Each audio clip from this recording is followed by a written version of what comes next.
Well, we have 5 historic districts, so that does include the Bungalow Historic District, as well as 21 landmarks. Well, we have to preserve our history in any way we can, because they just don't build them like this anymore, right? So it's important to preserve those and pass that legacy on to our grandchildren and their grandchildren. So just so they can get a sense of what life was like back in the years that these houses were built. This whole bungalow idea was very interesting to me just personally, as well as having a citywide district that would be able to be very inclusive for everyone. Well, I think the bungalows represent Elgin history because they show a strong working class where people could afford to have their own homes, and the bungalows were a way to afford that on a working class salary. So I think that's what bungalows say, is that it's a kind of an everyman's home. Our mission is to inspire historical discovery through preserving Elgin's heritage.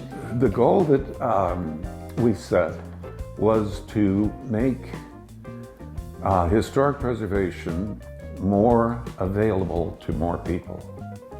Because prior to that, the only historic districts were in locations. And if you weren't in one of those locations, you weren't in a historic district. So by adding this, it's a thematic historic district. It's not dependent on any property lines.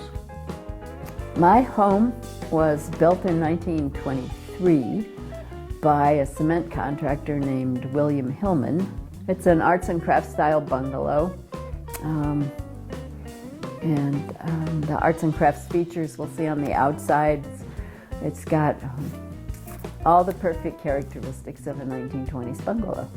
In my consultant work, I provided a model for Elgin to start with how you can define a thematic district and non-contiguous district. I took painstaking effort to make sure the house looked exactly like it did the day Emma Bishop moved in 1913. And I wanted that to be preserved, and that's one of the things the historic district status brings, is the level of preservation. Awareness of the program, first of all. I think that's the big thing, letting people know that the program is there, and it's there to help them. As part of a historic district, and this is the same with the traditional historic districts too, you qualify for grant money.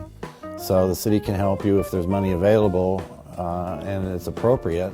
The city can actually help you financially with your project as well. You are able to receive or be eligible for our historic Elgin rehabilitation grants, and those grants are only for historic district residents. And that means that any work that you do on the exterior could be helped with our up to $20,000 for reimbursement.